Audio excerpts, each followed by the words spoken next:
জামাতের secretary general উনি একটা কথা বলেছেন যে ইসলামী দলগুলোর সাথে তাদের ভালো আলোচনা চলছে এবং সেই আলোচনাটা একবার একটা পরিণতির দিকে আসছে। তারা বলছে যে নির্বাচনে আমরা একটা ইসলামী দলগুলো একটা ঐক্য হবে এবং ভোটটা একই বাক্সে পড়বে। এটাকে বিএনপি কীভাবে দেখছে? আমি আপনাকে একটা কথা বলি যে ইসলামী আন্দোলনগুলির মূল লক্ষ্য কী? মূল লক্ষ্য কী?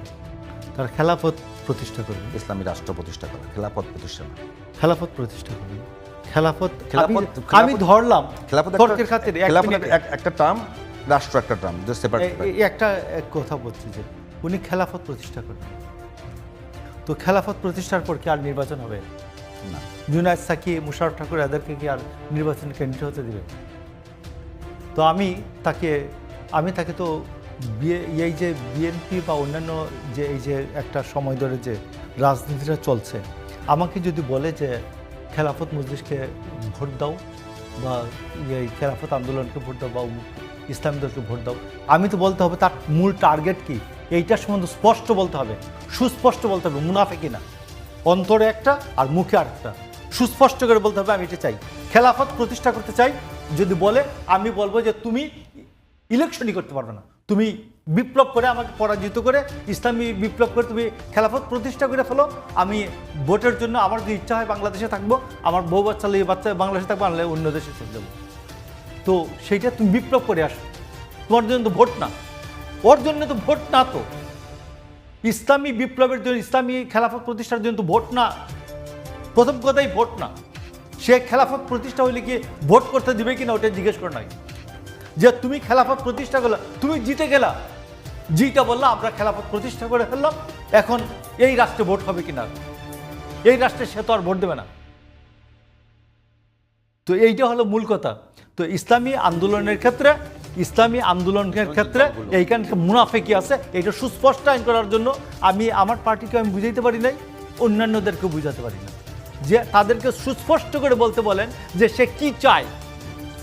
সে যদি মেজরিটি অর্জন করে তাইলে আমি মনে করলাম সে মেজরিটি অর্জন করলো, সে কি করতে চায় এইটাও স্পষ্ট করে বলতে হবে,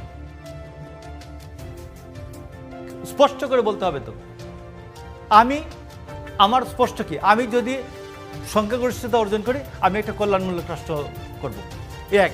2 নম্বর, আমি একটা অন্তর্ভুক্তিমূলক সমাজ করব, অন্তর্ভুক্তিমূলক সমাজ করব।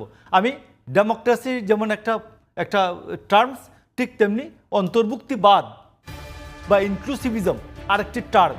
তারেক রহমান আপনি দেখছেন, নিশ্চয়ই বলেছেন যে আমার দল যদি সংখ্যাগরিষ্ঠতা অর্জন করে, বিশ্বাসী অবিশ্বাসী সবার অধিকার সমান থাকবে জনগণ হিসাবে। কিন্তু ঠাকুর ভাই, আপনারা দীর্ঘদিন এই ইসলামী দলগুলোর সঙ্গে ঐক্য করেছেন। বাংলাদেশে কিন্তু গুরুত্বপূর্ণ বিষয় যেটা, এখন পর্যন্ত বেশিরভাগ ইসলামী দলগুলো বিএনপির সঙ্গেই তাদের জোট করেছে। জোট করার পরে আপনি এখন যে কথাটি বলছেন, এদেরকে আপনারা আগে জানতেন না?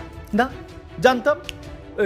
ভোটের সময় যখন ভোটের সময় কৌশল নির্ধারিত হয়, যে 2001-এ যে আমরা 96-এ আমরা মনে করেছিলাম যে 96-এ আওয়ামী লীগ যখন জামাত ইসলামকে দিয়ে 300 আসনে ভোট করিয়েছে এবং আওয়ামী লীগ ক্ষমতায় দাঁড় প্রান্তে এসে পৌঁছায়, এরপরে অন্যান্য দেশে জোট করে ক্ষমতায় আসে। তো সেই ক্ষেত্রে এইটার অভিজ্ঞতা 2001-এ বিএনপি জামাতকে সাথে নিয়েছে, বাট জামাতকে সাথে নিয়েছে এর অর্থ এই নয় জামাতের নেতৃত্বে একটা জামাতের ইসলামী সরকার বাংলাদেশে ইসলামী রাষ্ট্র প্রতিষ্ঠা হবে, তা তো হয় নাই, তা তো হবে না। এইটা নিশ্চিত ছিল বলেই নিয়েছে। বাট আমি যদি দেখি আজকে যে এইখানে ইসলামী দলগুলি সংখ্যাগরিষ্ঠতা অর্জন করে বলবে যে আমরা খেলাফত প্রতিষ্ঠা করলাম, ইসলামী রাষ্ট্র প্রতিষ্ঠা করলাম, আর ইসলামী রাষ্ট্রের ব্যবস্থায় কোনো ভোট হওয়ার কোনো বিধান নাই ভাই। তো ভোট হওয়ার বিধান নাই, আমি তো রুখবো, আমি তো নির্বাচনই করতে দেবো না।